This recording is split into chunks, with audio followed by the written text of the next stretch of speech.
digging with their bare hands, desperately searching for survivors. Rescue workers in Gaza City have rushed to the site of an Israeli strike in the early hours of the morning.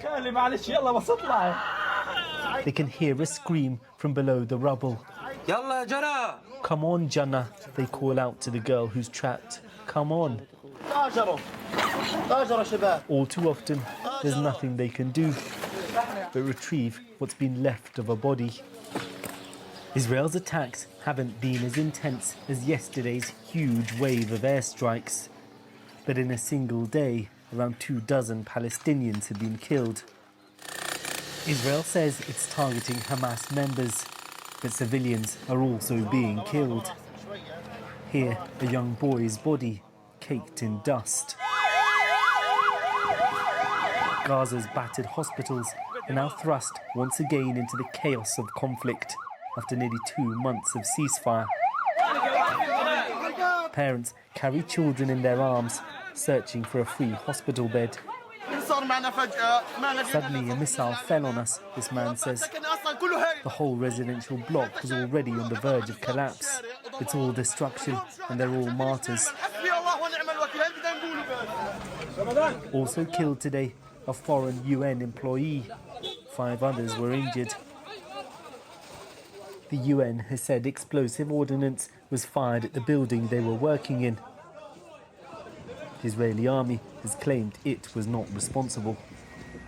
Israeli soldiers are now back on the ground in Gaza, deployed along a central corridor, cutting the territory in two. Inside Israel, there are large protests. The families of hostages and the majority of the population don't want this war to resume. Senior former security officials are amongst those demonstrating, angered too by Netanyahu's attempts to sack the head of the intelligence service. But inside Parliament, members of the government show no sign of turning back.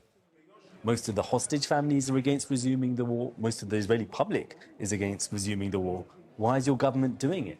None of the so-called facts you just stated are correct. Some families are against. I don't judge the families, not at all. But looking about Israeli strategy, we cannot have Hamas stay in Gaza. We're not going to leave our sons and grandchildren to deal with their sons and grandchildren. We're going to end this now. How? How are you going to end it? We're going to conquer Gaza. You're not good. We're going to conquer Gaza, and we're going to work together with our American allies in starting the Trump plan for ethnic cleansing. But a lot of people would say. A lot of people would say, I don't care about what a lot of people would say. I care about what we say. I care about our interests. Netanyahu has his own priorities.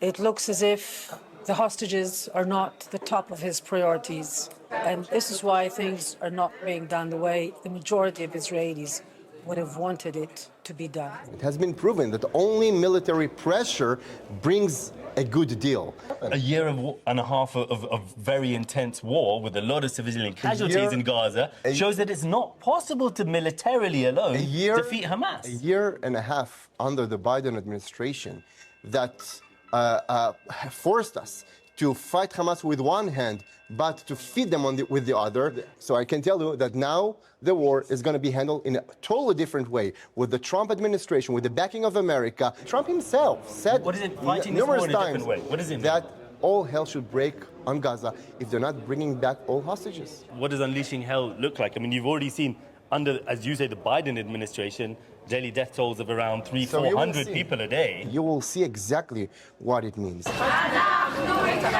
In Tel Aviv, hostages released from Gaza just weeks ago issue a desperate plea.